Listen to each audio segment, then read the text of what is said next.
आपकी वासना, आपकी वासना, दुर्वासना मम सदा परिकर्षयन्ति।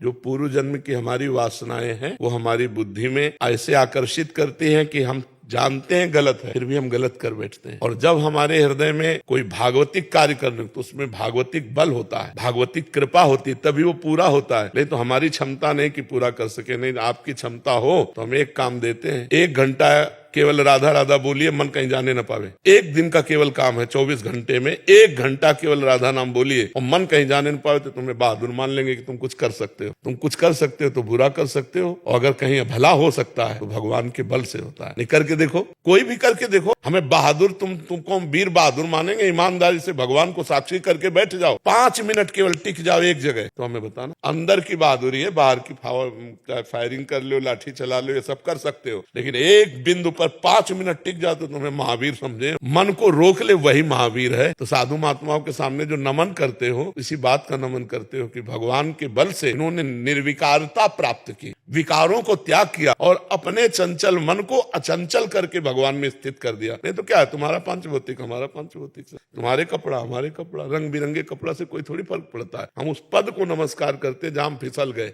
सबसे बड़ा वीर वही है जो अपने मन को लक्ष्य पे रोक दे, और ये भगवान के बल से होता है। आपको मनुष्य शरीर मिला भगवान के बल से, आप रामकृष्ण हरि बोल सकते हैं भगवान के बल से, आप किसी का भला कर सकते हैं भगवान के बल से, आप बुरा कर सकते हैं अपने बल से। भगवान के बल को प्राप्त करने वाला कभी बुरा कर ही नहीं सकता, क्योंकि भगवान मंगल भवन अमंगल हारे। तो अमंगल कार्य भगवान के बल से कैसे हो सकता है? हो ही नहीं सकता। अरे भगवान ने जन्म लिया, यार तुम महापुरुषों की बात कर रहे हो। भगवान ने स्वयं जन्म लिया, तो ये ऐसा है जैसे आंधी आई, झाड़ू पोछा लगाया, फिर आंधी आई, फिर झाड़ू पोछा लगाया, ऐसा है। बड़े बड़े महापुरुष प्रकट होते, माया गंदगी फैला देती, वो झाड़ू पोछा लगाते चले जाते, फिर वो गंदगी फैलाते, फिर आए, फिर झाड़ू पोछा लगाए, फिर चले गए। और यहाँ ऐसे ही हो रहा है, बार बार आते हैं। एक बार झाड़ू पोछा लगने के बाद क्या तुम्हारा मकान सदा के लिए पवित्र बना रहेगा क्या? अतरे हमें रोज करना पड़ेगा और 2 टाइम करना पड़ेगा, तब फ्रेश रहेगा, नहीं रहेगा। तो ऐसे अवतार होते रहते हैं। कभी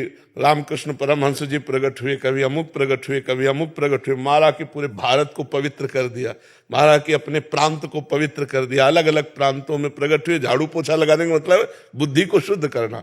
अब जैसे इस समय भगवान एक निमित्त बना दिए, अब चर्चा हो रही, हजारों लोग अपने दोस्त छोड़ करके भगवत मार्ग में चल रहे। ये कोई हमारा प्रभाव थोड़ी, हम तो यहाँ बैठे हैं इतने के अंतर्गत। ये भगवान का प्रभाव। किसी को भी निमित्त बना करके करते कराते वो आप है। अपने जनों को, अच्छा हम चले गए दूसरा आ जाएगा, ये उनकी सृष्टि। झाड़ू पोछा लगाने वाला आ जाएगा, सबके माइंड को पवित्र करने वाला। और जिस दिन ऐसा नहीं होगा उस दिन जो गंदगी बढ़ेगी देख लेना। जब संत नहीं रहेंगे भगवान के, फिर देख लेना, फिर भाव भ्रष्टाचार सब संसार। आज जो आप सुधर रहे हो, कितने माताएं बहनें भाई बंधु नशा छोड़कर, गंदे आचरण छोड़कर राधा नाम जप रहे, भगवान के मार्ग में चल रहे, ये भगवान के बल से होता है। अपने बाप का कहा तो कोई मानता नहीं, बाबा जी का कहा क्या मान लेगा? भगवान के बल से, भगवान का प्रभाव। ये ऐसी स्थिति में भी हमें सिंह की तरह दहाड़वा रहे, ऐसी स्थिति में भी हमने लोक कल्याण करवा रहे, ऐसी स्थिति में भी जब हम अपने जीने लायक नहीं है तो हमें दूसरों के जीने का रास्ता पुष्ट करवा रहे हैं। ये भगवान का बल है।